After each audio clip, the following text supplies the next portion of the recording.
Muy bien, saludos a todos, a todas desde la distancia y principalmente quiero darle la bienvenida en esta oportunidad a Maritza Urrego, que se encuentra con nosotros en este momento para realizar lo que hemos venido llevando a cabo con otros compañeros o compañeras e incluso con algunos maestros de aquella generación que también ya se han sumado a esta interesante propuesta que hemos comenzado a desarrollar hace aproximadamente 2, 3 semanas, aprovechando este tiempo que nos ofrece la virtualidad, porque estas condiciones que a la mayoría de nosotros en distintos contextos de donde vivimos, sea en Europa, sea en Asia, sea en Oceanía, donde están compañeros de nosotros, quizá no solo de la Academia de Univalle, pero quizá de infancia, que tenemos compañeros y amigos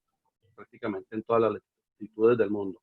Entonces, correspondiendo a esa oportunidad que nos ha dado esta situación tan difícil de la salud mundial, a causa de esto ya conocido por todos, se ha presentado esta oportunidad de actuar virtualmente y realizar proyectos aprovechando esa virtualidad. Y esta propuesta es parte de eso, y aprovechando que también hay espacios de tiempo posibles para personas que pues están interesadas en colaborar con eso.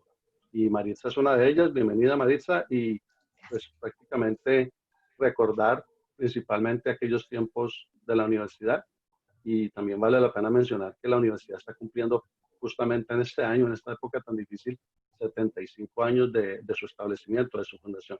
¿Cómo estás, Marisa? Bienvenida. Hola Albert, muchísimas gracias. Muy bien, muy contenta de poder compartir este espacio y, como dicen, desempolvando los viejitos un poquito, de volvernos años atrás, de aquellos años maravillosos, como decía el programa antiguo de televisión, los años maravillosos, de lo que fue pues este gran primer amor, el gran primer amor de nuestra carrera, de conocernos, de tejer lazos. Realmente es hermoso y me encanta este espacio porque es volver a conocer cosas, a recordar. Entonces, no, es algo hermoso. Me encanta por eso y bueno, qué rico poder estar aquí en este momento. Gracias por la Gracias, invitación. gracias. Estoy de acuerdo contigo. Recordar es vivir, definitivamente. Total. Y esto que estamos haciendo nos da la oportunidad, aparte de recordar, de profundizar, porque por medio de las vivencias, de los recuerdos, se profundiza en lo humano. Es decir, que por eso precisamente, por ejemplo, en el psicoanálisis, algo que tú conoces muy bien porque tuviste la delicadeza de enfocarte, eso lo miraremos después durante la entrevista, pero como un adelanto, una introducción que presta tanta relevancia al pasado o al recuerdo o a lo que se recuerda del sueño. Ahí hay una parte interesante que para muchos pues no es tan relevante y para muchos es algo extremadamente subjetivo y de un mínimo valor, pero por ejemplo en mi caso no lo es. Aunque he trabajado otros aspectos de la psicología, reconozco esa importancia del pasado y de cómo se recuerda el pasado. Bueno, entonces ya entrando en materia, dando esa breve introducción para quizá generar aún mayor expectativa en los que comiencen a escuchar este material, vamos a iniciar con estas preguntas que le formularemos a partir de este momento precisamente a nuestra compañera Maritza Orrego. Y Maritza, el primer aspecto que nos encantaría explorar precisamente, aprovechando tu valioso tiempo, agradeciéndote por ello nuevamente, es ¿quién es Maritza Urrego Montilla? Básicamente, ¿dónde naciste? ¿Dónde transcurre tus primeros recuerdos? Precisamente volviendo a ese punto, tu primera infancia, luego pues el paso por esa niñez que siempre ofrece oportunidades muy ricas de desarrollo en tu barrio, en tu colegio, donde estudias tu primaria, donde sigue tu desarrollo durante la adolescencia, tu secundario, bachillerato, como le llamamos en Colombia, porque nos interesa saber eso precisamente porque eso es lo que antecede al proceso educativo que nos compete a nosotros, que nos conecta humanamente, como es entrar a un alma mater y a un campus tan significativo, de tanto valor como es la Universidad del Valle. Entonces, básicamente es recorrer esa parte histórica tuya, personal, de tu desarrollo, y que nos narres, por favor, en tus propias palabras, ese tipo de asuntos tan importantes. Muchas gracias de antemano. Ok, gracias. Sí, bueno, además porque dentro de lo que tú has dicho, precisamente no es el recuerdo por el solo recuerdo, sino en la medida en que evocamos las cosas es cómo las hemos significado, el lugar que les hemos dado y cómo eso nos construye, porque nosotros nos construimos sobre esa experiencia. Bueno, te empiezo diciendo que soy una mujer básicamente caleña, ¿sí? Toda mi vida he vivido aquí en la ciudad, me he desempeñado en diferentes cosas, en fin, pero siempre he estado aquí en Cali. Mi familia originalmente no nació aquí en Cali, mis padres no son de la ciudad de Cali. Mi mamá y su familia vienen del sur, de Nariño exactamente, y eso, digamos, ha contribuido a una riqueza gastronómica, soy muy comelona, me encanta, digamos, como esa variedad también, porque eran otras costumbres, otras formas, y eso me daba cuenta cuando iba a otros lugares, digamos, como esas diferencias que uno podía encontrar. Por el lado de mi papá, mi abuelo era, digamos, como un poco de línea paisa, sin embargo, él, digamos, estuvo en el interior, mi papá es del Valle del Cauca, ¿sí? Y mi abuela paterna venía, digamos, nació en la costa atlántica, pero se crió al interior. Digamos que, o sea, tengo una, una raíz múltiple, es una cosa muy rica porque además cada uno tiene, digamos, como esas bondades, esas formas diferentes también de hacer ofrecimientos.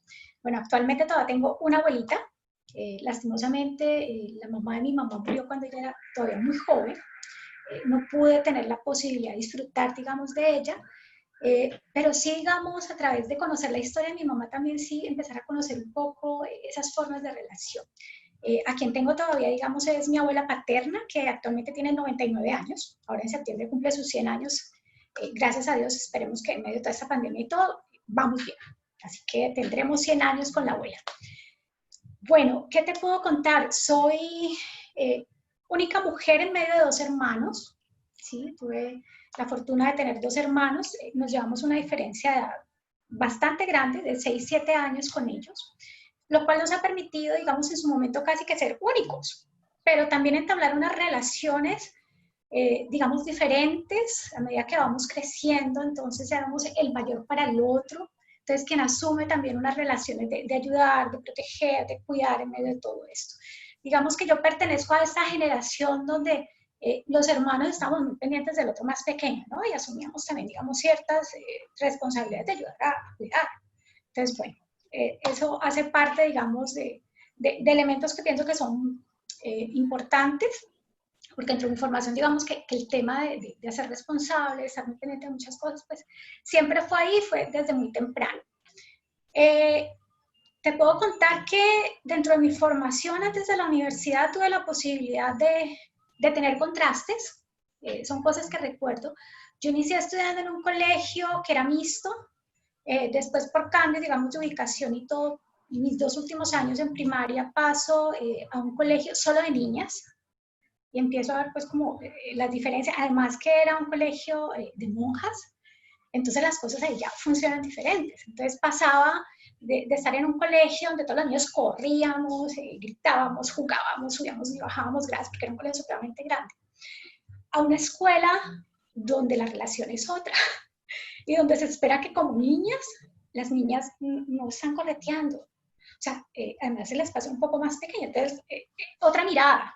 Y de las cosas que yo recuerdo es haber pasado, por ejemplo, de clases de manualidades, donde disfrutaba pues todo este tema de la plastilina, de la arcilla, de trabajar con la tabla, y hacíamos, bueno, N cantidad de cosas, a una escuela donde, por ejemplo, las clases de manualidades las da una señora, y en esa clase de manualidad me enseñaron a bordar camisitas para bebé, hacer una canasta para guardar los productos del bebé, hacer escarpines tejidos. Yo tenía 11 años haciendo este tipo de cosas. Obviamente mis escarpines fueron un mamarrocho horroroso, no funcionaban muy bien, pero bueno, adquirí habilidades de aprender a bordar y hacer otro tipo de cosas. Entonces, bueno, uno encuentra como ciertas diferencias allí. Cuando paso al bachillerato, también estuve con 2 instituciones educativas. Pues ambas fueron mixtas, pero tengo un percance a mitad, digamos, de mi bachillerato en la primera institución, que era una institución oficial, ¿sí? Y yo pienso que eso fue un elemento que después me permite pensarme también otras cosas. Básicamente tengo una dificultad con directora de grupo. Nosotros era un colegio comercial. Terminamos el programa antes y la profe nos invita a que si queremos hacer pues como una actividad de cine, otras cosas así por el estilo, pues podemos llevar películas. A mí me encantaba la lectura y yo me había leído, recuerdo en esa época, creo que era un libro que estaba en la biblioteca de una tía, Cristina F. No sé si lo conociste, era la historia de una niña, una joven, una adolescente, que termina en el mundo de las drogas. A mí me apasionó realmente, me parecía una historia como todo lo que tiene que vivir, todo lo que tiene que pasar. Bueno, estaba en pleno bachillerato, tenía que unos 14 años. Me pareció impactante, me pareció un buen libro y casualmente encuentro la película. Entonces yo ofrezco llevar la película, la profesora dice, Cristina, sí, es un libro de una muchacha que consume. Bueno, llevo la película, resulta que hay una escena en la película donde esta mujer, para adquirir las drogas, pues va como al ejercicio de la prostitución. Ella no llega pues digamos, a hacer un acto sexual directo, ¿sí? Pero sí, digamos, hace el gesto, digamos, de masturbación a un señor en un vehículo. Esa es la escena. Ahora, en la escena tú ves la imagen de la chica y una mano que se mueve, solamente alcanzas a ver como el dorso, pero es este movimiento. Entonces tú no ves lo que está pasando, pero se asume. El rostro de descomposición de la profe cuando estábamos viendo la película, inmediatamente fue ponerse roja, fue pararse, fue apagar, quiten eso, ¿qué es eso? O sea, fue terrible, ahí quedamos todos, dijo que era una cosa vulgar, salió enfurecida. Todo esto termina en que me hicieron consejo de profesores. Esta niña atentó contra los principios, los buenos principios, los principios morales. Perdí mi cupo. Por eso cambio de colegio en los últimos años para terminar mi bachillerato. Entonces, digamos que eso, a ti en ese momento me dice, ¿pero qué pasó? O sea, ¿qué tuvo de malo? ¿Qué tuvo? Es decir, esa concepción que existía ahí sobre el tema de la moral, sobre lo que representa y cómo, digamos, una idea de los pudores, me pareció, o sea, fue algo que para mí fue fuerte, que tuvo unas repercusiones importantes y que me permite pensarme también, digamos, sobre el tema de la sexualidad, de cómo lo pensamos, de cómo lo asumimos. Pienso que, bueno, hay elementos muy fuertes también desde las creencias, en algunos casos, digamos, también ligados a temas religiosos, ¿sí? Digamos que en este colegio yo pude ver ambos contrastes, pude encontrarme esto, pero también, por ejemplo, en un curso del profesor de inglés, era un hombre maravilloso, sabía cantidad, el tema hablaba espectacular, ¿sí? Recuerdo que en ese mismo colegio, en ese año vino a visitar al Papa y el señor era muy creyente. Y para él decía, si a los presos les pueden condonar un poco, digamos, el tema de los años de cárcel, porque es que viene su eminencia a nuestro país, pues yo a todos ustedes les regalo un 10. Y con eso nos salvó la patria a muchos, porque realmente el señor sabía mucho, era muy buen docente, pero el nivel que nosotros teníamos en ese momento era un poco complicado. En esa época nos calificaban del 1 al 10, nos colocó un 10. Entonces, ese tipo de situaciones donde uno dice, bueno, pero no dependió como de lo que yo hacía, de mis capacidades, de mis posibilidades, sino, digamos, como de una creencia y de una posibilidad, digamos, desde una postura religiosa. En fin, son cosas que para mí, digamos, tuvieron peso, tuvieron, digamos, elementos para pensar y reflexionar. Entonces, bueno, son, digamos, como situaciones que me tocan. Termino mi bachillerato, bueno, perfectamente en el otro colegio, me fue muy bien, e ingreso a la universidad. Y me encuentro con toda una variedad, con otras posturas, con otras cosas. Tú mejor que nadie como compañero, bueno, sabe que existían todas las opciones, todas las miradas. Tengo unos recuerdos hermosos. Dentro de mi formación, sí tomé, digamos, la posibilidad del lado clínico. Realmente el psicoanálisis para mí fue un elemento fundamental. Y todos estos elementos de la idea de la sexualidad y todo, pienso que allí logré lograr pensarme también, digamos, sobre elementos que aparecían allí. La otra línea que para mí fue importante fue el tema de cognición y desarrollo. Entonces, digamos que fue esa articulación maravillosa que hice de pregrado, que posteriormente, digamos, me van a brindar unos elementos bien interesantes cuando empiezo ya como profesional a estar en el mundo. Entonces, digamos que allí es como todo lo que, pues digamos, como el recorrido académico. Cuando salgo, bueno, cuando estoy, digamos, en todo este proceso, tengo la maravillosa posibilidad de estar, digamos, en mi práctica. Escojo el centro de rehabilitación, de reeducación, ¿sí? En ese momento se llamaba como centro de reeducación, que era donde estaban los menores infractores. Y precisamente escojo este sitio de práctica porque para mí el poder entender, el poder manejar un poco esta postura frente a la agresividad, frente a todo este tema de la violencia, o sea, para mí era impactante y necesitaba, digamos, ahí poder situar. Pues qué mejor espacio que cuando uno está en formación en su práctica, de aquello que uno considera como temas que pueden ser complejos, que realmente uno siente que quiere y necesita elaborar cosas allí, pues bueno. Ahí hago mi formación como ejercicio de práctica y adicionalmente tengo la maravillosa posibilidad de articularme con CEIG, que era el Centro de Investigación Clínico Psicológico, ¿sí? Donde al lado de maravillosos profesionales, algunos de ellos docentes también de la Universidad del Valle, estaban allí. Entonces, a través de mi trabajo de grado, porque decido hacer la tesis en el tema de autismo, entonces me aceptan, digamos, que yo haga una especie de pasantía, otra especie de práctica, ya no vinculada a la universidad, sino como una especie de voluntariado para precisamente poder entender, poder hacer una aproximación a qué es lo que pasa ahí y es lo que encuentro. Y es como Tendríamos, sí. disculpa que te interrumpa porque me llamó la atención que este fue el mismo lugar, según tengo entendido, donde hizo su práctica profesional Isabel, sí. Isabel, que tuvimos Ajá. ya la oportunidad de conversar al respecto. Y recuerdo por ahí haber escuchado por aquella época a otros compañeros. Ella creo que tú y ella no fueron los únicos que estuvieron ahí en ese centro, ¿correcto? De atención mental. ¿O hubo otros? ¿O otras compañeras? Digamos que en ese momento, en esa época, realmente continuamos nosotras, ¿sí? Digamos, de esta temporada. Sé que posteriormente ingresan también otras personas, pero digamos que de nuestra... Específicamente de del nuestro Código código, 91, sí, sí, sí, ustedes dos. estamos nosotras, pero en una relación diferente. Es decir, ella está haciendo su práctica como tal, y digamos que yo estoy en un ejercicio de voluntariado, entonces digamos que desde allí yo asumo, por ejemplo, entrar a hacer apoyo en este caso, dentro, sobre todo para un niño nuevo que ingresa allí, que tiene precisamente un diagnóstico de autismo, y yo entro con el grupo de los pequeños. Entonces yo estoy ubicada con uno de los grupos, en ese momento se llama el grupo Crecer, entonces ese era el grupo en el cual yo estaba vinculada, e Isa trabajaba con los diferentes niños de diferentes grupos, de los más pequeños o de los más grandes también podía ser, a través del taller de la música, ¿sí? Qué Entonces interesante. digamos que, sí, ahí las dinámicas fueron diferentes.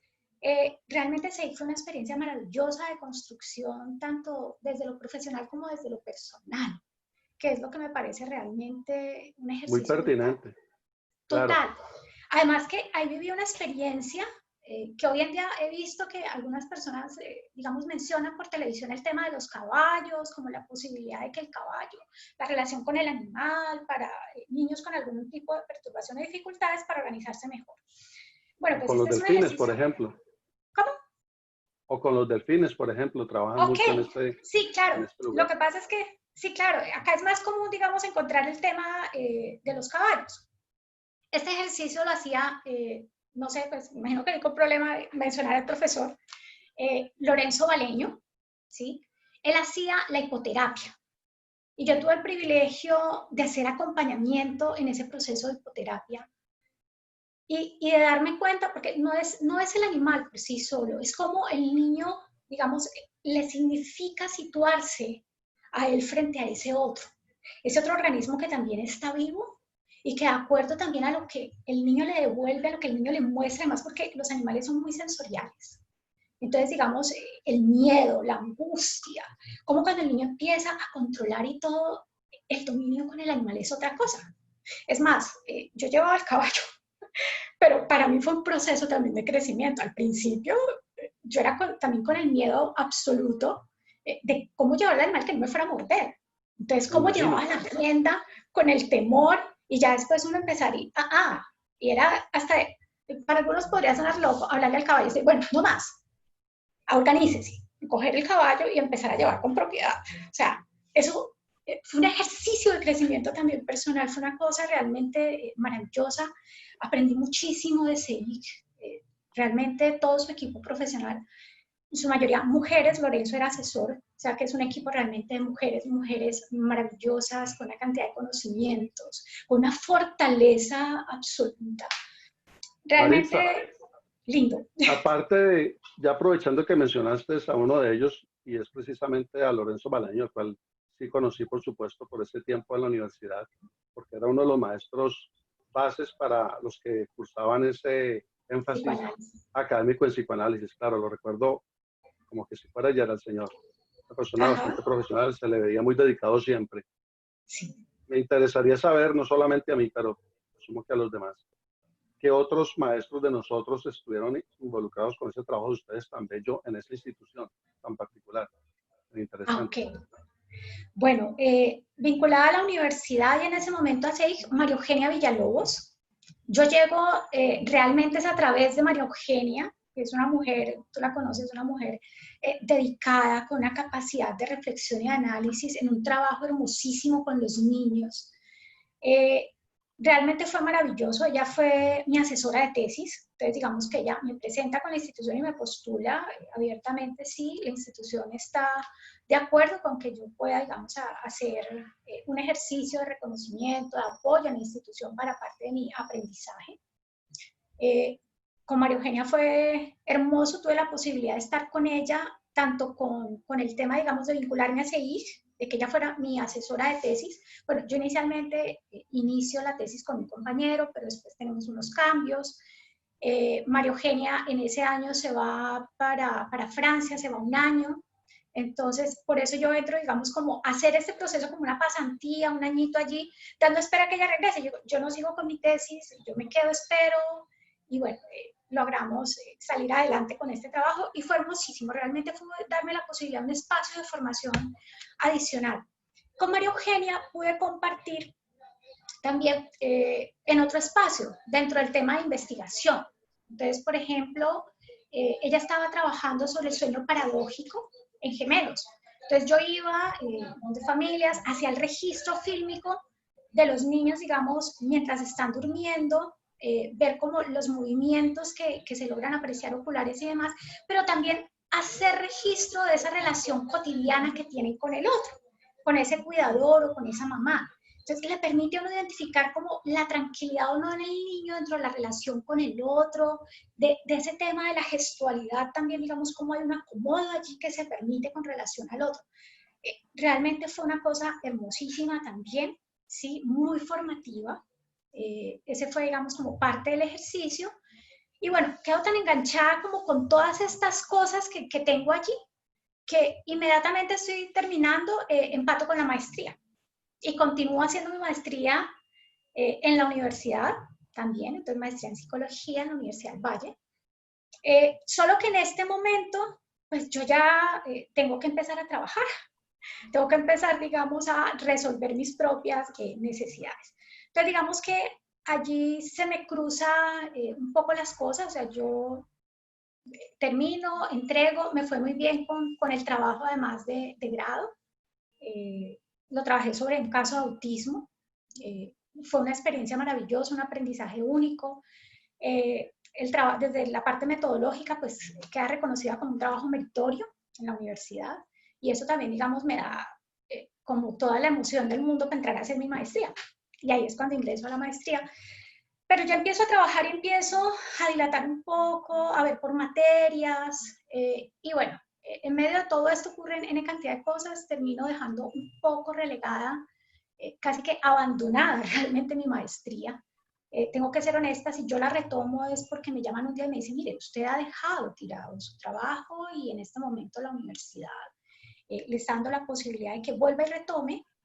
Entonces digo, bueno, sí. Es más, ya tenía en ese momento a mi hija. Mi hija en este momento tiene 18 años, en ese momento tenía mi hija todavía, digamos, chiquita, estaba pequeña. Entonces vuelvo y digo, no, sí, claro, voy a retomarla y vuelvo y arranco con impulso.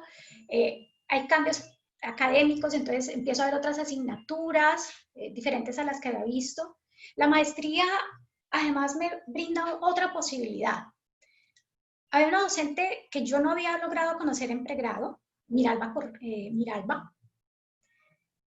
No tuve la posibilidad de tener con ella clases porque ella estaba por fuera en el momento que yo estaba en la universidad. Pero ahora en la maestría, por ejemplo, empiezo a trabajar sobre el lenguaje, sobre la lingüística.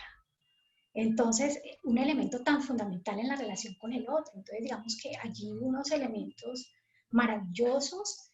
Yo he tenido clase en pregrado con María Cristina Tenorio, todo el tema de psicoanálisis, y en este caso empiezo a trabajar nuevamente con María Cristina, pero en este caso yo empecé a revisar un poco la idea de la maternidad. Posiblemente también tendría que ver con mi vida. Acabo de pasar por un proceso de la maternidad y eso de cómo nos conjugamos ahí en la relación con el otro, que es esa construcción que se hace. Y empiezo a trabajar elementos de paternidad y maternidad con María Cristina, desde la psicología, desde la perspectiva cultural. Y empieza a abrírseme un panorama maravilloso también allí. Y bueno, finalmente en medio de todo esto, yo termino trabajando en comunidades, termino trabajando en lo social.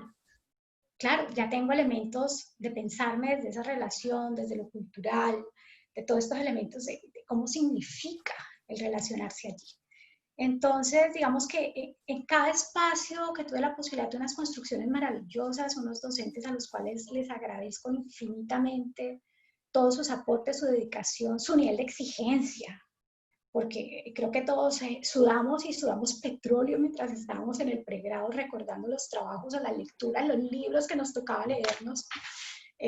Uno no olvida, por ejemplo, cuando llegaba Semana Santa y el profe te decía, bueno, como van a tener unos días de descanso, entonces les dejo este texto. Y llegaba otro profesor más o menos igual. Precisamente, claro, bastante interesante eso que acabas de mencionar. E incluso cuando estás presentando todo tu entorno familiar me llamó fuertemente la atención tu conexión con Colombia, impresionante. Tienes miembros de tu familia, de parte de tus abuelos, abuelas, muy anteriores a tus padres como tal, de distintas regiones de Colombia. Y ustedes, pues más recientemente, me mencionaste, por ejemplo, a Nariño, me mencionaste, por ejemplo, la costa atlántica. Y pues creo que se me hace muy interesante que una persona tenga tanta riqueza de esta variedad cultural y regional que tiene Colombia, porque como se habló anteriormente durante un conversatorio, lo explicaba muy deliciosamente uno de los participantes, Colombia es un conjunto de países en sí, Colombia no es una sola nación, son naciones pequeñas unidas bajo este título Colombia, bajo este nombre. Y en ese orden de ideas, porque ya comenzaste a explorar esa parte tan fascinante tuya, ¿por qué eliges particularmente? Porque sí, obviamente, expliques en ese recorrido que venías haciendo que entras a estudiar psicología, pero específicamente sería interesante que lo explicaras con el mayor detalle posible por qué escoges específicamente psicología. ¿Está eso conectado con lo tuyo, con tu historial, con tus vivencias, con lo que te pasó, con esa anécdota interesante en el bachillerato cuando no te puedes graduar de este colegio por esas normas estrictas y porque a ellos les pareció ofensivo ese material audiovisual que estabas tratando de compartir con ellos, con tus compañeros, con tus compañeras? Y es decir, ¿por qué también escoges precisamente la Universidad del Valle para adelantar esos estudios? Que creo que eso marca también un panorama distinto, una perspectiva muy, muy particular. Ok, bueno, en ese momento estábamos de todas maneras muy joven cuando ingresamos al tema de la universidad. Sin embargo, sí había un interés muy grande sobre la relación con el otro, sobre poder entender cómo esas relaciones, cómo nos afectamos en las relaciones. Digamos que de base yo también tenía en ese momento un cuestionamiento, digamos que había un interés también, y pienso que se refleja después en el tema de la escogencia en cognición y desarrollo, sobre el tema de infancia, sobre, digamos, esas dinámicas, sobre esas dificultades que a veces podía encontrar, que apreciaban niños, ¿sí? De cómo relacionarse, de cómo nos construimos. Digamos que allí había una necesidad de una búsqueda también de preocupación por el otro. Entonces, digamos que inicialmente arranco desde allí, después empiezo a vislumbrar otra serie de cosas donde efectivamente sí es lo mío. Bueno, igual la gente decía, bueno, pero es que, Maritza, me encanta hablar contigo, me encanta que tú me escuchas. Bueno, esas ideas que a veces tenemos también cuando somos adolescentes, que somos la escucha del otro, el ayudarlo a situar. Digamos que me decían, es que vos sos como grande. Yo, como así que como, es que con vos uno sí puede hablar. Con tu Entonces, madurez. digamos que sí, sí, eso, digamos, era un poco quizás la idea que tenían los otros, de pronto yo no era tan madura, pero sí, digamos, un interés ¿En de serio? apoyar y de escuchar al otro. Entonces, bueno, digamos que eso era lo que yo encontraba y lo que terminaba transformando alrededor mío. Entonces, que yo era la escucha de compañeros, de compañeras, digamos, de cómo me veían más que todo con los más grandes. Entonces, como que bueno, allí se fueron formando otra serie de cosas que me dieron lugar precisamente a querer apoyar, a querer entender y siempre, digamos, hacer como este tipo de dinámicas. Entonces, psicología definitivamente era, digamos, como la expectativa. Bueno, la Universidad del Valle, digamos que también era como lo que para mí era próximo, era cercano. Mi hermano mayor estudiaba en la universidad, ya estaba coronando, que él, bueno, él estudió fue educación física y salud, ¿sí? Entonces, perdón, educación física y deporte. Después él se va por el lado, digamos, un poco más de salud, a través de otra serie de cosas. Pero estaba muy allí, muy conectada también con el tema de universidad. Y bueno, una vez entro, definitivamente llegué al lugar que era. Y bueno, afortunadamente ahí he seguido, eh, definitivamente, orgullosamente, eh, perteneciendo a la Universidad del Valle, la adoro. Pienso que es una universidad realmente que tiene un nivel de dedicación y un esfuerzo grande por apoyar. Y este es un elemento fundamental. Me duele muchísimo cuando encuentro, por ejemplo, todas las dificultades que hay en torno, porque se le quita la posibilidad a muchos chicos que, por ejemplo, no tienen también recursos para acceder a otro tipo de instituciones, el poder ser profesionales. Y bueno, ojalá que ahora ya, de alguna manera, nosotros también como profesionales, en el momento en que se requiera poder aportarle a la universidad, eso es una situación que efectivamente yo personalmente estaría dispuesta, porque siento que tenemos que apoyar a nuestra institución. Y, pues, Excelente, económicamente excelente. hoy en día es complicado. Sí, es una muy buena visión, es una perspectiva muy altruista, porque la Universidad del Valle, estoy de acuerdo contigo, es una buena mamá, es una buena alma mater y tiene cuidado de sus hijos, de sus hijas. Es decir que básicamente tú lo has resumido muy interesantemente. Tienes un gran afecto, un gran aprecio, un gran agradecimiento por esta universidad y precisamente eso también nos une humanamente a nosotros, a ti y a mí, por ejemplo, y a nuestros compañeros de esta generación, de este cohorte del 91. En ese orden de ideas, porque ya también te habías adentrado en esa parte en cuanto a tu trabajo profesional, venías desarrollando tu práctica y tus conexiones con tu voluntariado y tuviste una persona tan interesante como María Eugenia, la mencionas a ella, que pues es una mentora que también trabaja con pasión, con dedicación. Total. Tuve la oportunidad de conocerla y pienso que eso te conecta profesionalmente, ahí venías desarrollándolo.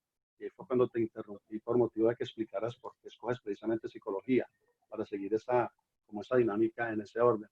Porque todo tiene un propósito en nuestras vidas y eso es lo que vamos descifrando durante estas interacciones. En este trabajo profesional como tal, y mirando retrospectivamente, Maritza, ¿qué destacas de tu trabajo profesional?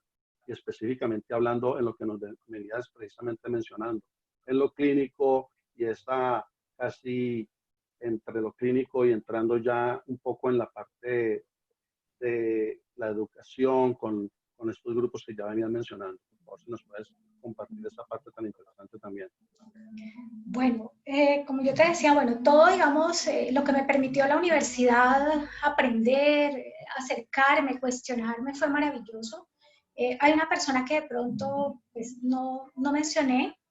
Ella era, digamos, como la cabeza de CEIC, María Eugenia Colmenares, una mujer maravillosa que lastimosamente pues, no estaba vinculada a la Universidad del Valle, pero que realmente era una mujer sorprendente. Y en el tema de cognición, por favor, su capacidad de análisis y de reflexión maravilloso. Bueno, pasar por todas estas experiencias desde lo académico, desde estos espacios de práctica, al llegar al tema que ya te decía que empecé a trabajar y dentro, digamos, como a lo social, me permitió precisamente situar algo que era fundamental, y es como el ejercicio clínico que nosotros, digamos, llamamos, no solamente en el consultorio, sino haberlo visto desde CEIC, por ejemplo, que era una dinámica como psicoterapia, y era cómo a través, digamos, como de lo cotidiano se trabajaba con los niños, desde el compartir la mañana, de hablar de cómo estábamos, de compartir la mesa, de hacer el juego, y cómo a través del juego aparecían todas estas representaciones de los niños, sus posturas frente a la vida, a la relación con el otro. Fue un ejercicio muy lindo. Entonces, cuando yo paso a trabajar, en este caso, por ejemplo, con comunidad en el distrito, empiezo a trabajar con hogares comunitarios. Entonces, en esta labor, estas mujeres, que son unas mujeres asombrosas, dedicadas, independiente, digamos, del nivel de formación o no que tuviesen en ese momento, porque yo me encuentro con mujeres que han tenido, digamos, su bachillerato culminado, otras que a duras penas leer y escribir, ¿sí? Mujeres ya muy mayores, te estoy hablando de muy mayores, son mujeres ya de 60 años, que uno decía, por favor, a la joven de 30, de 25, en fin, cada una con una experiencia y con unas posibilidades diferentes. Pero en este ejercicio, en la relación con los niños, que además pues tienen que cumplir con una cantidad de tareas, de momentos que pues desde la institucionalidad ICBF pues les plantea, empezar a trabajar con ellos, digamos, esa relación con el niño, ¿sí? Desde cómo lo hablamos, de cómo darle la palabra, de cómo reconocer, de cómo el gesto, porque son mujeres muy cercanas que sorprendentemente se dan cuenta de toda la historia, de todas las dinámicas que viven estos niños. Uno encuentra casos muy duros, muy complicados. Yo llegué a tener experiencias realmente dolorosas, de llegar a atender un niño, porque llegaba a las 8 de la mañana y yo ya estaba en ese momento en el lugar, y el niño totalmente fuera de sí, llorando, gritando, y la señora me dice, ay, por favor, colaboren. Yo hablar con el niño y escuchar lo que decía, yo lo voy a matar, yo lo voy a matar. ¿Qué pasa?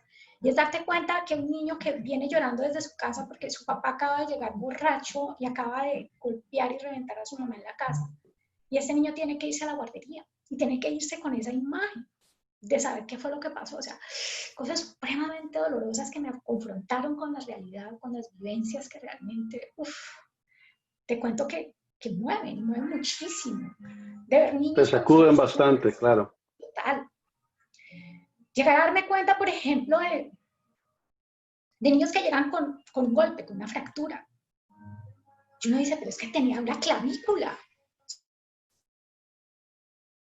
O sea, se les zafó la clavícula. ¿Cuál fue el impacto del golpe que ese niño recibe? ¿Sí? O sea, ¿cómo es posible que estas cosas pasen? Y entonces, eso me lleva, digamos, también a trabajar posteriormente en programas de prevención de violencia. Y es empezar a empoderar también a estas madres comunitarias, además de todo el rol que asumen de enseñanza, de momentos pedagógicos y todo, de pensarse cómo eso tiene que ver también con esa postura de manejo emocional, de la necesidad de hablar, de darle el espacio al otro, de esos papitos, ¿qué hacemos con esos papitos? De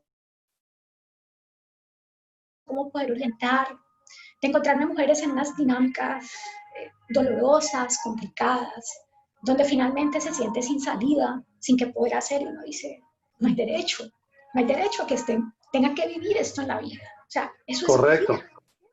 Es realmente duro, es complicado, y pienso que es lo que me mueve, y finalmente termino trabajando en temas de prevención de violencia, tuve la experiencia también de trabajar con personas en situación de rehabilitación de consumo de sustancias, donde uno encuentra también esto y bueno, toda esa situación en mujeres que terminan siendo violentadas, que terminan en situación de calle, hombres igualmente, que terminan siendo violentos o violentados.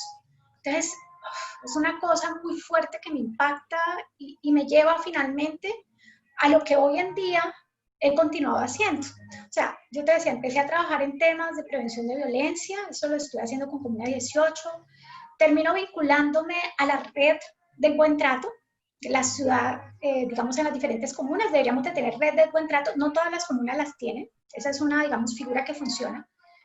Y ese se convierte para mí en un espacio fundamental donde logro articularme con diferentes organizaciones. Y es que nos pongamos y hacemos una evaluación de cómo está el territorio, de qué está pasando y desde donde estamos nosotros, cómo podemos entrar allí a operar. Cómo entre nosotros mismos podemos fortalecernos, formarnos, hacer espacios, digamos, de reflexión y de poder proyectar eso hacia la comunidad. Poder Y ese, integrar digamos, todo el sí, saber y la práctica y la parte emocional que es tan importante que nunca la podemos total, ignorar. total. Es decir, que O sea, siempre estamos conectados. Una cosa es que tú seas psicóloga y estés enfocada en el porvenir, en la calidad de vida de las personas a tu alrededor, los miembros de tu familia, los miembros de tu comunidad y las personas con que interactúas profesionalmente, laboralmente en tus áreas específicas que he mencionado. Y otra cosa es que tú quieras mantener esa objetividad, esa naturalidad necesaria para establecer ese contacto profesional y esas diferenciaciones conceptuales. Pero otra cosa también es que a medida que vas trabajando, no puedes ignorar el dolor. Y ese dolor que has estudiado teóricamente, ese sufrimiento que has explorado por medio de la lectura en profundidad, tienes la oportunidad de verla enfrente tuyo, de una manera a veces cruel, a veces dolorosa y a veces abstracta y a veces poco descifrable, pero en general te va formando profesionalmente. Me atrevo a preguntarte en este momento, antes de que continúes ese desarrollo tan interesante tuyo profesional, ¿podrías ilustrarnos respecto a, para ti, qué es lo esencial en tu profesión?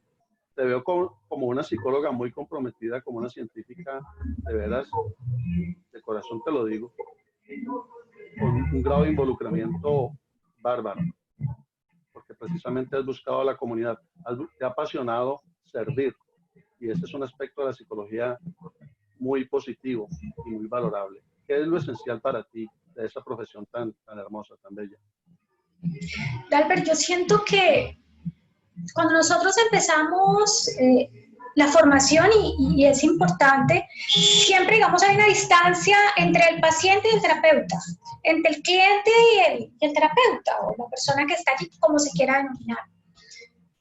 Pero cuando empiezas a trabajar en esto de lo social, en esto de lo comunitario, si bien es cierto, no te puedes, digamos, meter a derrumbarte con el otro porque no le permitiría también, digamos, un elemento firme del cual empezar a reconstruir, porque tú eres un referente también para el otro. Digamos que esta distancia no es la misma.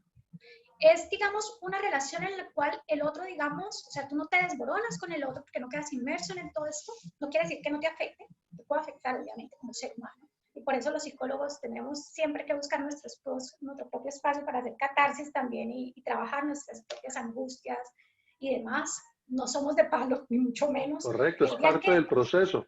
claro, y el día en que es que nos volvamos de palo, que eso no nos toque, no nos llegue, pues tendremos que considerar definitivamente si esa no es nuestro campo ya, porque es que ya no es, ¿sí? Es decir, lo humano hace parte de nosotros. Y ese sentido humano también te permite entender esa dinámica con el otro. Entonces yo pienso que allí hay un ejercicio que es vital y es fundamental, ¿sí? Y es como tú también revisas frente a la vida, ¿sí? O sea, pretender decir, hablar sobre el tema, por decirte algo, de violencia de género, de violencia hacia la mujer, ¿sí? y de base nosotros hablamos pues de toda la dificultad que implica estos modelos patriarcales, hegemónicos, dentro de los cuales nos formamos, que nos dicen es que si usted es hombre tiene que ser así, si usted es mujer tiene que ser así, y esto se le permite a usted, y esto se le permite a usted, pero esto aquí no se les permite de tal o tal manera. Yo puedo salir a replicar eso, pero si realmente en mi propia dinámica, en mi propia formación, para mí eso no es claro, y de base, por decir algo, yo todavía no soy consciente de que si tengo un niño y una niña, yo los crío de manera distinta, es decir, no les doy la mano y decir, bueno, papito, vaya, haga. No, ¿usted cómo va a ir? No, mamita, usted eso no es para las niñas, venga, de pronto le pasa algo. Y no me doy cuenta que ya desde allí, desde quién soy yo, de cómo soy como mamá, de cómo me relaciono con el otro, hombre, ahí ya estoy manifestando, digamos, esas ideas que tengo, esas concepciones, y a partir de esas concepciones de lo que es ser hombre, ser mujer, estoy empezando a colocar limitaciones. ¿Qué va a pasar con mi hija el día de mañana? Que tenga que defenderse por sí misma y asumir su vida, cuando todo el tiempo la he cogido como porcelanita más o menos, no por mala intención, porque no son malas intenciones. Por el contrario, es toda la buena intención de cuidarle y de protegerla, pero sin ese cuidado de cuidarla y protegerla, porque siento que el mundo puede ser violento o más agresivo para las mujeres. La meto en esta urna de cristal, pues el día de mañana precisamente se va a quebrar. Y se va a quebrar cuando salga a enfrentar el mundo de verdad. Porque no tuvo los elementos. Porque desde pequeña no le permití ir construyendo en esas dinámicas de relación, esas posibilidades, poder reconocerse, poder darse cuenta de todas esas posibilidades que existen a su alrededor.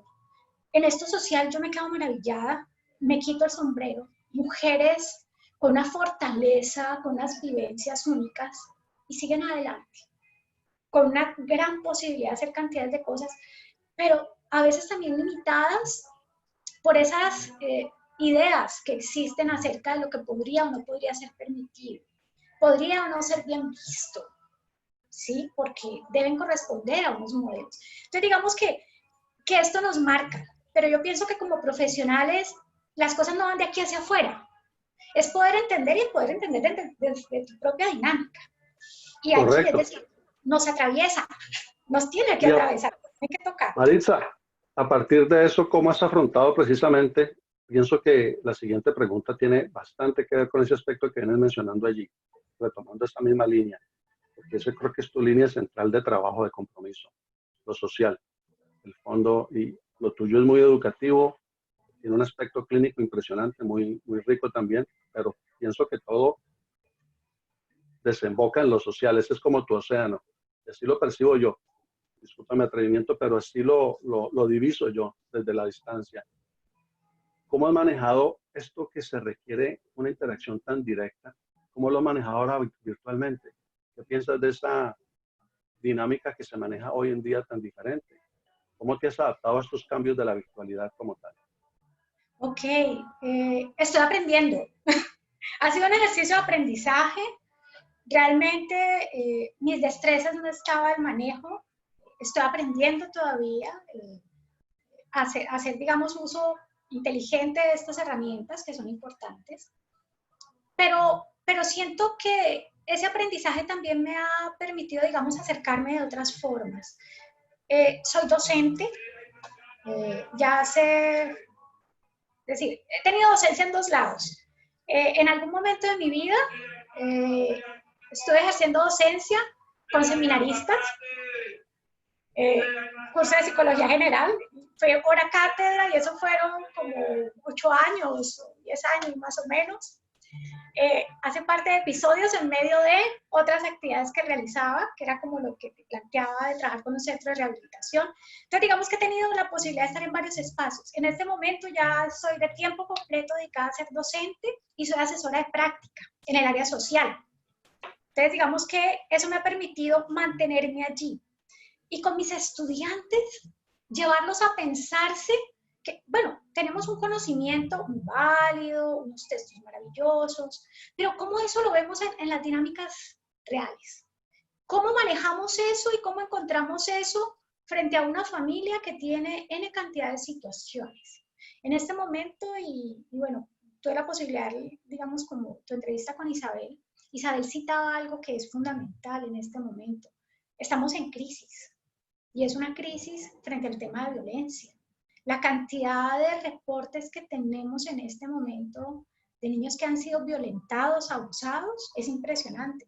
Y si lo hablamos en tema de mujeres, nosotros en este periodo del año sobrepasamos la cifra que teníamos el año pasado, más del 50% de lo que ha recorrido el año pasado. El tema de feminicidios es una cosa atroz.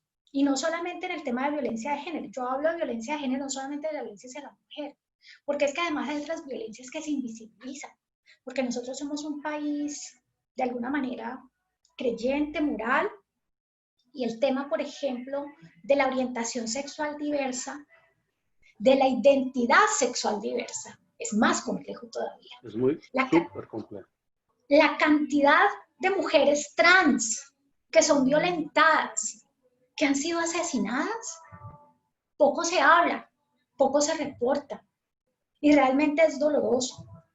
A mí ese es un tema que me preocupa, y desde mi ejercicio como profesional, como docente, me he preocupado por eso, y he hecho articulación con organizaciones precisamente aquí en el territorio, que vienen trabajando con población trans, que vienen trabajando con población, digamos, a nivel general del LGTBI, para que los estudiantes también, digamos, podamos pensarnos y reconocer otras realidades, otras formas de vivencia y qué pasa allí. Nosotros tenemos unos lenguajes enmascarados, me disculpas, pero más o menos hablar, como dice el chiste, que tenemos tanta moral que la tenemos doble, ¿sí? Y es como somos morales para unas cosas, pero para otros somos de un violento y un agresivo. Yo recuerdo en una emisora haber escuchado, iba en el carro, iba para la universidad, casi me muero. La persona de la radio estaba entrevistando a alguien y le decía, bueno, pero es que uno tiene que entender, ¿no? Y si a uno el hijo le sale, pues raro, pues ¿qué más va a hacer? ¿Cierto? ¿Cierto, mijo, que usted lo aceptaría? O sea, en esos términos, diciéndole el señor, el de la entrevista. Y el otro le va diciendo, claro, pues uno tiene que entender. Por ejemplo, si mi hijo me dice, ahora es que, papá, yo soy gay. Pues bueno, pues ¿qué vamos a hacer? Miramos a ver cómo hacemos y le montamos una peluquería. Que viva eso y ya, y no volteamos más con eso. O sea, como si ese fuese, digamos, una postura favorable, una postura de aceptación. Pero entonces yo llevo al estudiante y le digo, miremos qué hay detrás del discurso. ¿Sí? O sea, yo le estoy diciendo que le estoy aceptando y voy a montar una peluquería. ¿Quién es ese joven? Ese joven le ha dicho que él quiere tener un ejercicio de una peluquería. Ese joven posiblemente tendría sueños diferentes, podría haberse pensado que él quería ser un doctor, un ingeniero, un arquitecto, un chef, no sé, cualquier otro tipo de profesión. Pero como yo lo veo, yo lo defino que por su orientación sexual, es loca. Las locas son peluqueras. ¿Qué más agresivo que eso? Y es lo que nos encontramos. Y cuando llego acá a las instituciones nos encontramos con eso. Que básicamente las opciones que se plantean para la gente y sobre todo con una identidad sexual diversa, casi siempre terminan siendo o la peluquería o el trabajo sexual en calle.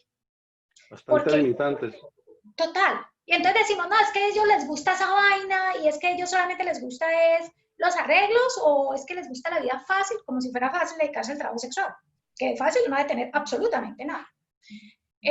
Pero entonces, ¿cómo socialmente es que nosotros también cerramos las puertas? ¿Cuáles son los niveles de bullying, de agresividad, de matoneo? Coloquémoslo en esos términos, aunque no deberían ser los términos adecuados. Que se identifican, por ejemplo, para una persona que tiene una orientación, una identidad sexual diversa en una institución educativa. ¿Será que no cogen de recocha y de motivo de agresividad aquel que tiene una orientación sexual diferente, una identidad sexual diferente? Total. Y lo encontramos en los colegios, y lo encontramos en instituciones educativas de educación superior, y lo encontramos como el ejercicio también o las acciones violentas de quienes esperamos sean los formadores, los docentes, haciendo pues como la mirada o siguiendo el chiste o riéndose de lo que le pueden decir al otro. Entonces uno dice, ¿en qué estamos formando? ¿A quiénes estamos formando? ¿Qué estamos fomentando?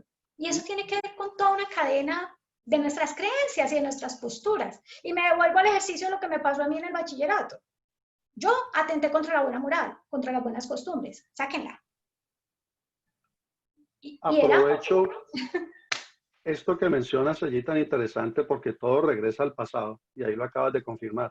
A medida que avanzas en tu desarrollo como persona y a medida que implementas toda esa sabiduría profesional y las personas con las que interactúas, tus pacientes, tus clientes, tus estudiantes, reciben esa riqueza, todo ese bagaje tan impresionante tuyo en particular, Marisa. En esa misma medida te vas rearticulando porque lo que vas percibiendo te va enriqueciendo a su vez y eso lo vas devolviendo a la comunidad. Precisamente algo que vale mucho la pena contemplar en este momento, aprovechando toda esta articulación reciente tuya y reflexionando en todas las implicaciones de todo lo que has dicho y desde estos tiempos específicos de virtualidad, de tanta reflexión, de cómo han cambiado las dinámicas sociales, psicológicas, emocionales. ¿Cuál consideras que ha sido hasta el momento precisamente esta pasión en tu vida? Si lo pudieras expresar en palabras, porque a veces es complicado. Bueno, mi pasión realmente ha sido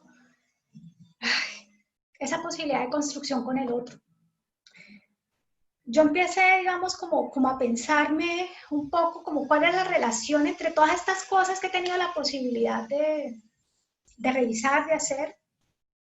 Y recuerdo que yo disfrutaba mucho, por ejemplo, desde revisarme esos textos de las relaciones básicas, madre-hijo, me acuerdo de Daniel Stern, cuando hablaba pues de esos acomodos, de esas primeras relaciones, y empezar a pensarme cómo empezamos a significar y a transformar el mundo también a partir de lo que me devuelve ese otro. Y yo pienso que ese es un ejercicio no solamente de una relación temprana, ese es un ejercicio permanente que los seres humanos hacemos con el otro. Y es un ejercicio sobre el cual yo me puedo devolver y resignificar cosas, ¿sí? Y volver a reconstruir formas de relación. Yo le quiero apostar a eso. Y yo pienso que para mí un elemento gratificante, por ejemplo, es la pasión que me lleva dentro de lo que yo hago, ¿sí? Yo recuerdo una estudiante que una vez se detuvo y dijo, profe, es que es tan difícil hacerlo con la pasión que usted lo hace. Entonces yo paré en un momento y dije, ¿cómo así? Y me dice, sí, profe, es que yo la veo que usted se emociona y entonces empieza a hacer y empieza a hablar y yo la vi a usted trabajando allí. Y yo decía, pero es que a mí no me fluye de esa manera. Entonces yo me Muy reí y decía, interesante. entonces yo le decía, no, pero qué rico que te lo pienses y pienses cómo, digamos, te hace sentir el otro y esas posibilidades de relación. Mira, yo te voy a contar un detalle que para mí fue hermoso dentro de los primeros trabajos que tuve. Estuve en un centro de rehabilitación. Este es un sitio donde se recogían personas que estaban casi, bueno, estaban ya en situación de calle. Recuerdo que ya me iban a ser como las 7 y llegó un ingreso de un señor. Entonces, él estaba de afuera y le dije que si me necesitaba y me dijo, no, pues está ocupado. Le dije, no, entra.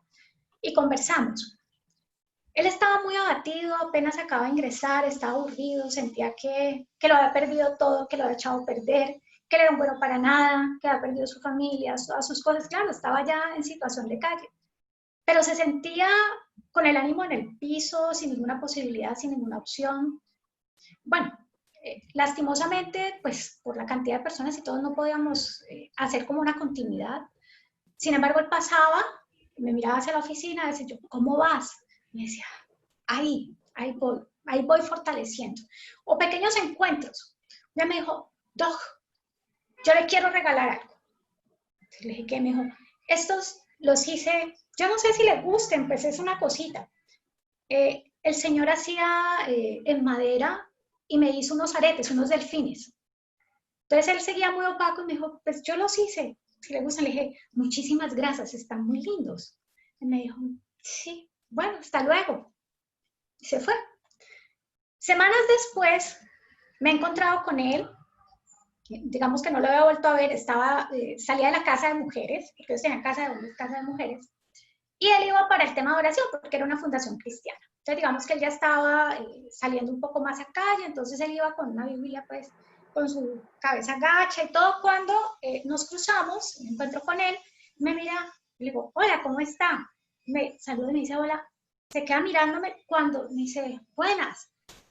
y me mira y se sonríe inmediatamente y me dice, yo hago esos son los que yo le hice. Y yo me miro, claro, yo ese día tenía los aretes que él había hecho, y yo le dije, sí, claro, me dijo, y los usa, le gustaron, y yo, claro, yo te dije que eran muy lindos.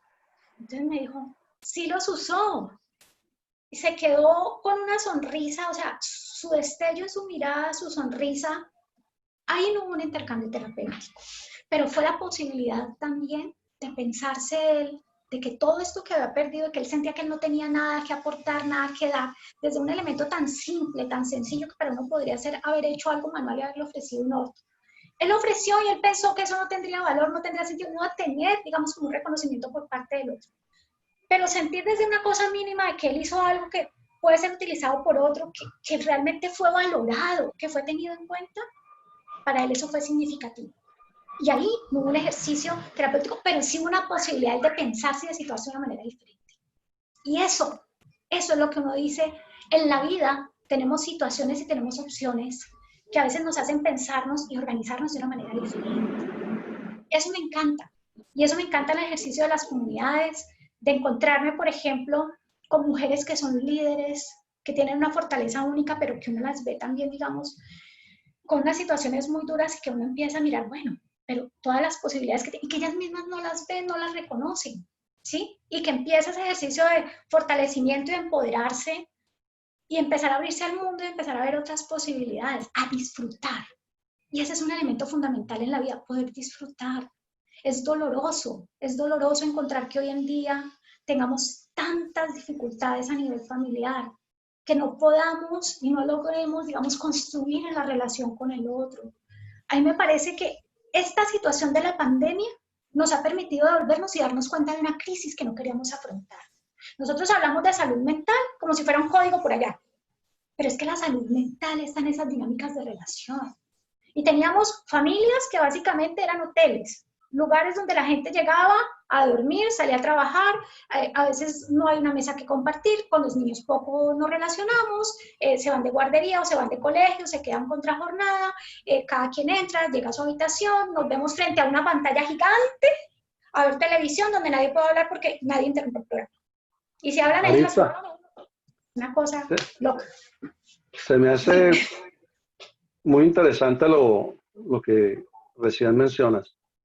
Y también me atrevo a decir que tu anécdota es de lo más enriquecedor, la que acabas de compartir, de esta persona que te regala ese detalle. Y pienso que ahí hay algo de contemplar lo estético, lo artístico, cómo nos conecta en lo humano tan precioso, tan delicadamente. A partir de eso,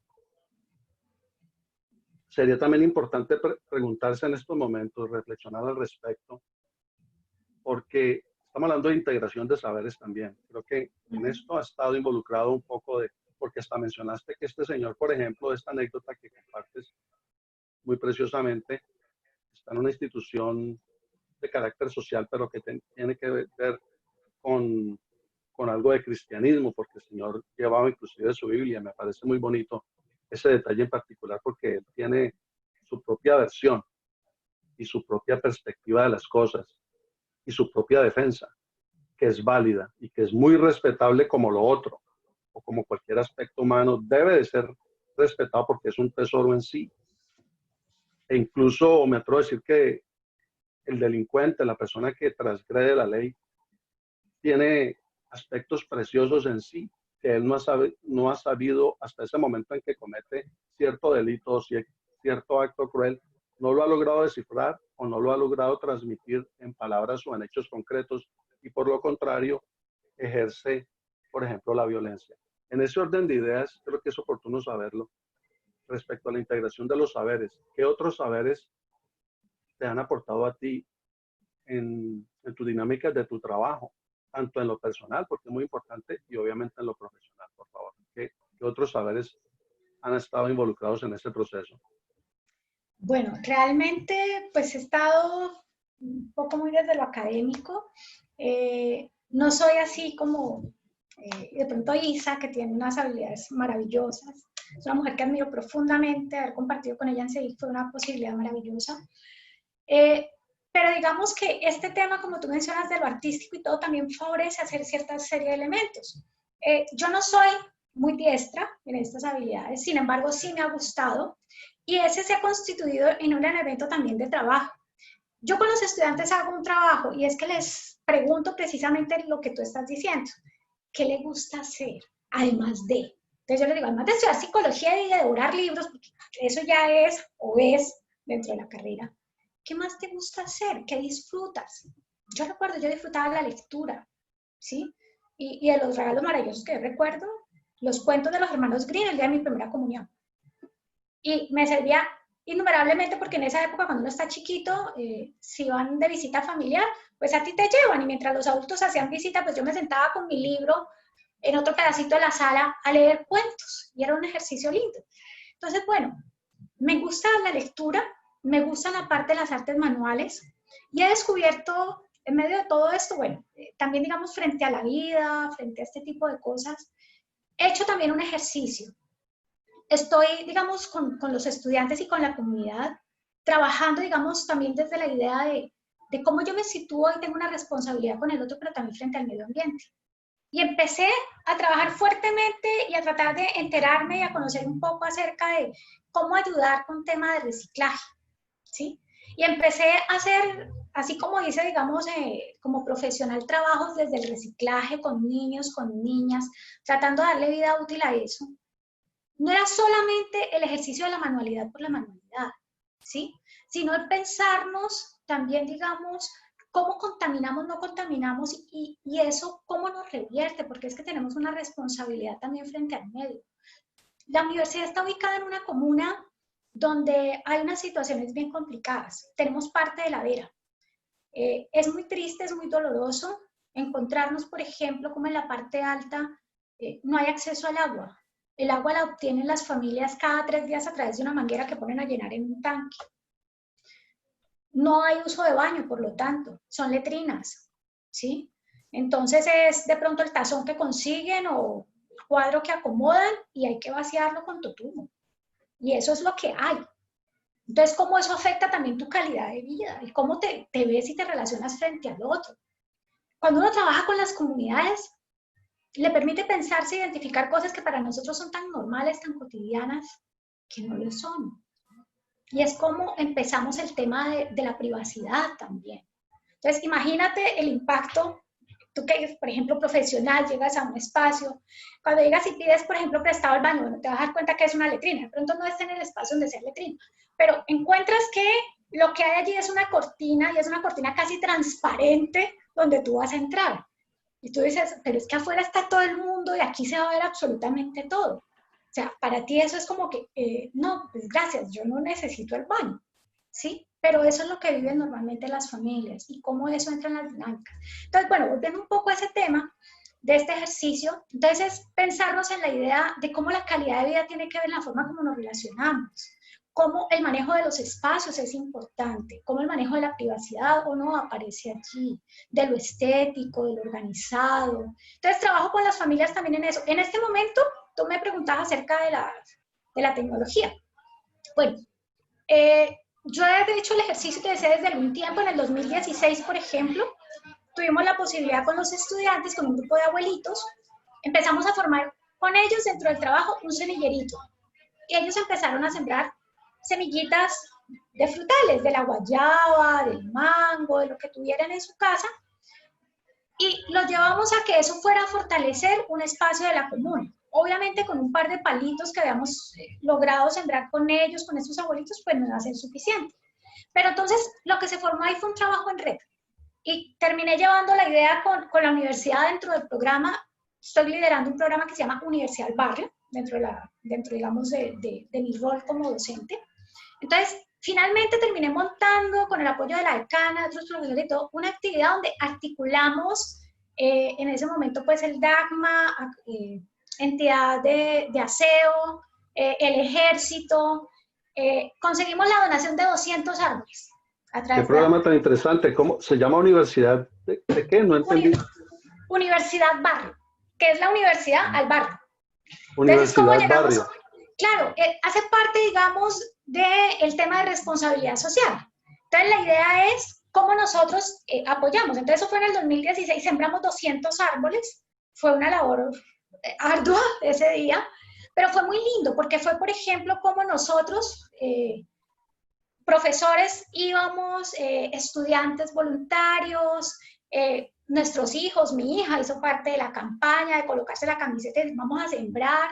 ¿Sí? Entonces, afortunadamente, pues el batallón nos ayudó a abrir los huecos, que no es tan fácil. Llevábamos y armamos lo que decíamos eran los teteros. Entonces, organicemos esta botella reciclable, llevémosla con agua, coloquémosla allí para que no quede como una actividad que se va a morir allí, sino que la gente sepa que está ahí y que podamos articular el que la gente pueda ir a cuidar. Entonces, como estos abuelitos llevaban su palito allí en medio y dónde lo podemos sembrar. Entonces, digamos que fue una actividad que para mí fue maravillosa porque la era que no se quedara solamente en ese aquí y ahora, sino que la gente le identificara, se diera cuenta y pudiera seguir aprovechando ese espacio verde. Como te decía, en el otro lado de la comuna tenemos esta situación. Hace un año larguito, sí, ya hace casi 2 años, tuvimos visita de estudiantes del Perú, un intercambio, y me fui con ellos a recorrer la comuna, que conozcan el territorio donde trabajamos desde lo social. Cosa dolorosa que me encontré, había un pequeño nacimiento, una caidita de agua chiquita que hay por allá en medio de la loma, y el espectáculo que había era un colchón ahí tirado. Te digo que me partió el alma. Yo decía, ¿cómo es posible? O sea, y con estas dificultades, y cómo estamos cuidando, y cómo nos apropiamos, y entonces cuál es el lugar donde yo vivo, y cómo me puedo leer a mí mismo viendo en un espacio de estos. Yo dije, no es posible. Entonces, bueno, ahí, digamos, tengo mi articulación con las fundaciones, y empezamos, y nuevamente semilleros hacia ese lado y todo. Y en este momento, en medio de la pandemia, tengo un grupo que se llama el Grupo Ecológico. Entonces, ¿qué logré ahí? Tengo un líder que trabaja en comunidad, que está articulado con Dharma. Tengo una fundación con la que hemos venido trabajando y todo, y que en este momento están trabajando fuertemente con las ollas comunitarias porque las necesidades alimenticias son brutales en este momento en la comuna. Un profe que tenía un grupito de estudiantes que trabajan el tema de huerta. Otra profe en este momento se ha vinculado a nosotros que le interesa el tema de las huertas caseras, ¿sí?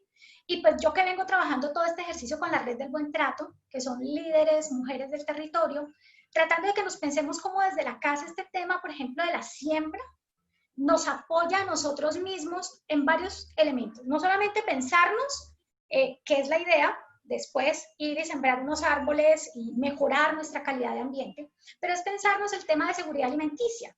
Yo no necesito una gran extensión de terreno en mi casa para hacer la siembra. Entonces, ¿cómo yo puedo empezar, digamos, desde la matera, desde la botella que puedo abrir y echar la tierrita allí, empezar a hacer un ejercicio de siembra? Entonces, estamos empezando por red a encontrarnos, a llamar a otras personas. Esta semana tuvimos encuentro y llegaron como 3 personas nuevas. Para nosotros eso es una maravilla. Y es empezar a regar la bola para que todos empecemos a aportar, a nutrir. Entonces, es venderle la idea y cómo esto tiene que ver con todo, en una dinámica donde estamos supuestamente en aislamiento. El aislamiento no significa no relacionarme con el que está en mi casa. Ese no es un aislamiento emocional. ¿Cómo yo puedo trabajar con el niño y hacer esa pequeña huerta? Eso me permite vincular al abuelito que tiene un saber allí, un niño que empieza a cuidar de otro, es un niño que empieza a formarse y a portarse frente a la vida de otra manera, ¿sí? Un tomatico que me va a hacer falta para el almuerzo porque no tengo 200 pesos para el almuerzo, me queda haciendo falta. Entonces, ¿cómo puedo tener allí un insumo? Es una cosa hermosa. Y ahí es cuando considero muy oportuno decirlo en este preciso momento, porque ahí hay una integración bastante valorable. Me impresiona a mí directamente, Maritza, y te agradezco que lo estés haciendo porque estás sembrando comunidad y estás promoviendo bienestar y aún desde un aporte que pueda ser tan humilde o tan sencillo, pero a la vez tan práctico, tan puntual, como por ejemplo este proyecto de Universidad Barrio, donde yo desde la distancia noto cómo has integrado aspectos de lo ambiental, de lo educativo, de la formación del individuo desde su base, de amar a su entorno, de generar en su entorno un cambio positivo, en mejor de sí mismo y en mejor de la gente a su alrededor.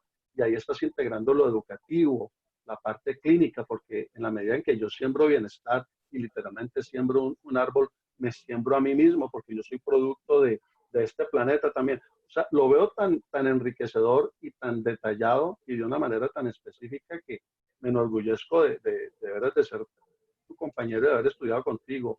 Y veo Gracias. precisamente eso y creo que quería rearticularlo desde mi perspectiva, humildemente. Yo pienso que ya has respondido en parte, pero si de una manera específica lo podrías decir, ¿cuál piensas que es tu aporte? El de Maritza Urrego. ¿Cuál ha sido tu aporte, específicamente hablando concretamente, a tu campo profesional como tal, la psicología?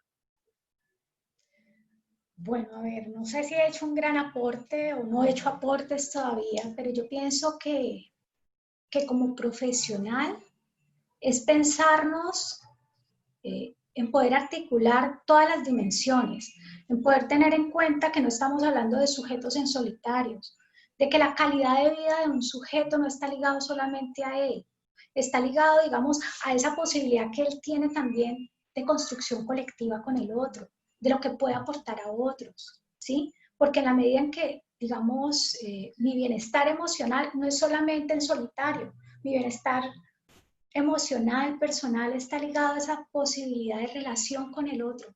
Yo pienso que ahí tenemos un tema fuerte de seguir trabajando y es cómo me relaciono yo con el otro. Porque en la medida en que yo me relaciono, yo te permito, no te permito, yo te ofrezco o no te ofrezco, pues esas posibilidades realmente de crecimiento y de tener, digamos, una mejor vida van a ser diferentes.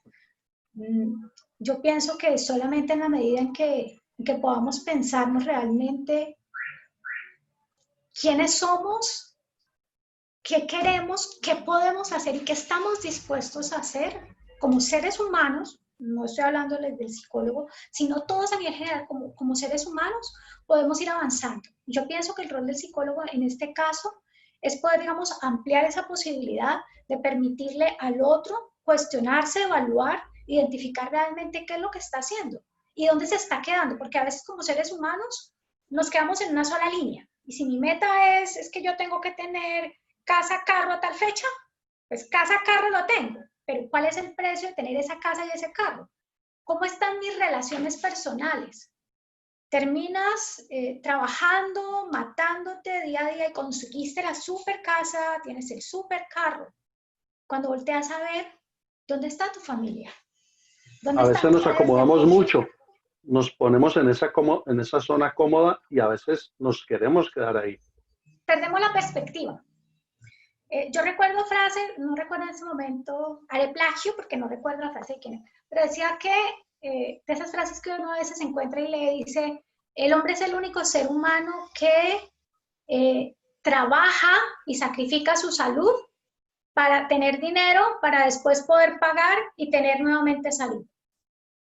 Y son las cosas ilógicas que hacemos. O sea, decimos que queremos tener las mejores condiciones, pero resulta que dentro de las condiciones está lo emocional, están las personas que amamos. De Y si acuerdo. lo que yo estoy construyendo no está de manera armonizada, déjame decirte que eso va a traer una serie de conflictos impresionantes. Así como yo tampoco me puedo quedar en la pasividad pensándome que es que todo me va a llegar. Tampoco es eso. Sino, digamos, es, bueno, en esas dinámicas, es una dinámica, va y viene. ¿Qué estoy dispuesto a hacer? ¿Qué estoy dispuesto a dar? ¿Cuál es el precio no que podría tener esto? Y empezar a equilibrar. Y los psicólogos tenemos una labor ahí fundamental. El tema de La salud idea mental es aquí en esa. Colombia es complicado y es por eso. Los niveles, digamos que yo estoy dando, dentro de mis cursos también doy psicopatología, pero además de pensarme no solamente es el tema de la esquizofrenia, solamente el tema de la psicosis.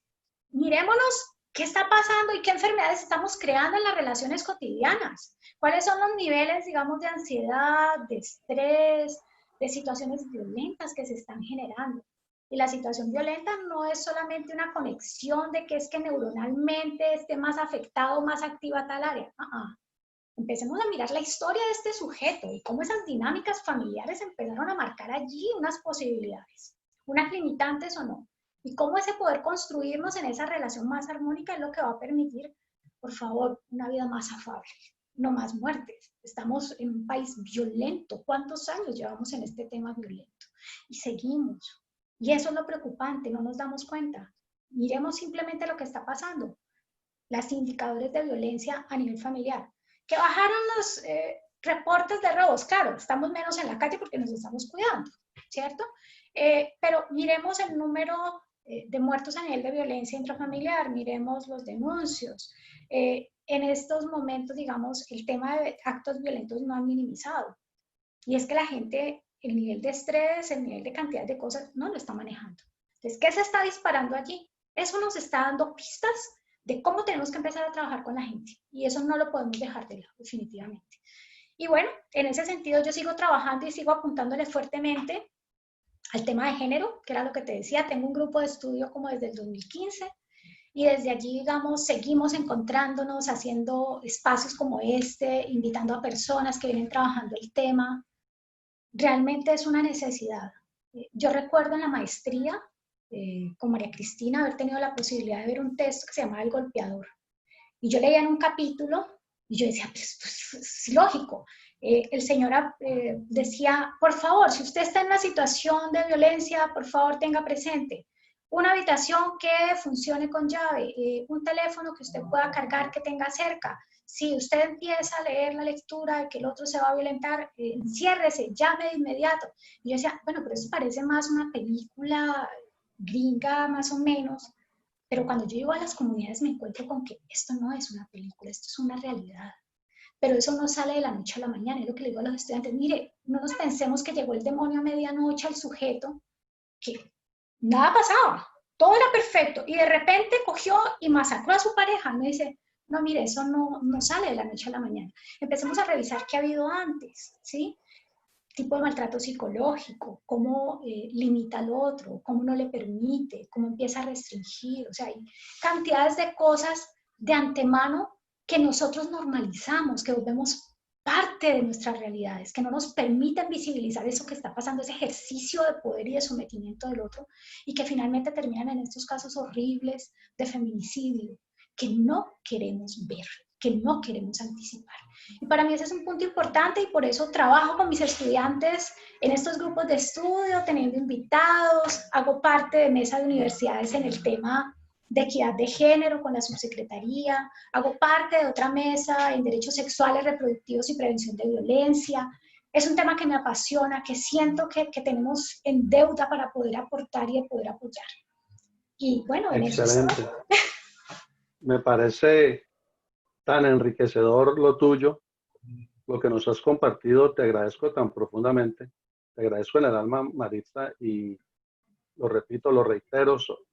Me siento orgulloso de haber estudiado contigo, de haber aprendido cosas con un gran valor, con una gran significación para el ser humano, para nosotros en particular. Y pues sí, agradezco la oportunidad de estar conectados y de poder disfrutar esta experiencia tuya precisamente por medio de esta conversación, por medio de esta entrevista que, pues muy humildemente desde mi parte, abre precisamente esta oportunidad de explorar en un detalle muy particular tu aporte y tu desarrollo y tus capacidades, tu potencial, tus saberes, porque los digo en plural porque no es solamente la psicología, maravillosamente involucras unos saberes muy detallados y muy específicos en tu trabajo y en tu desenvolvimiento como persona, en ese entorno que ricamente trabajas con él. Te agradezco y simplemente agradecer también a las personas, a nuestros compañeros, profesores, compañeros de otras áreas en lo personal o amigos que tengan la oportunidad de ver este valiosísimo material y comentar al respecto, porque creo que a ellos también les va, así como a mí, a aportar en lo personal y en sus actividades, en sus trabajos, en sus rutinas, que todas las tenemos tan variadas, tan distintas. Muchas gracias, Maritza, por haber ofrecido este precioso tiempo, muy valioso y muy enriquecedor. La verdad que me llena de alegría haber tenido este espacio contigo hoy y claro, seguimos en contacto y esperemos que tus proyectos sigan adelante, sigan marchando con tanta fortaleza, con tanta decisión. Ánimo y adelante, Maritza. Muchas gracias. Muchas Saludos a tu gracias. preciosa familia. Te agradezco y bueno, aprovecho para agradecerte la iniciativa de este espacio, es un espacio hermoso que nos ha permitido, digamos, reencontrarnos y cuestionarnos, construir, porque tenemos los otros encuentros que hacemos y realmente son de un valor único, como la época del colegio, más o menos, perdón, de la universidad más, donde hacíamos pequeños grupitos de estudio, debatíamos los temas y nos emocionábamos en torno. Qué rico volver a sentir eso, qué bueno volver a sentir que tenemos esa cercanía, esos compañeros de podernos pensar en temas, compartir estas experiencias, formas diferentes en el hacer, que bueno, a todos nos enriquecen, nos apoyan. Me ha encantado ver las entrevistas anteriores. Muchísimas gracias. Y bueno, un abrazo para todos. Espero verlos pronto. Y pues aprovecho un agradecimiento para nuestros antiguos profesores. A todos y a cada uno los llevamos en el alma. Han sido parte de nuestra formación, de nuestros Me identifico con aprendizajes. ello. Total, total. Alonso, que fue nuestro director de grupo cuando entramos, una maravilla, que ya pude ver su entrevista, qué rico. Espero que ojalá podamos tener otros profesores con nosotros que han sido tan significativos. Todos y cada uno desde las diferentes áreas nos ofrecieron invaluables herramientas. Un Así sea. abrazo. Gracias. Igualmente, muchas gracias, Marisa, que estés muy bien. Ok, chao.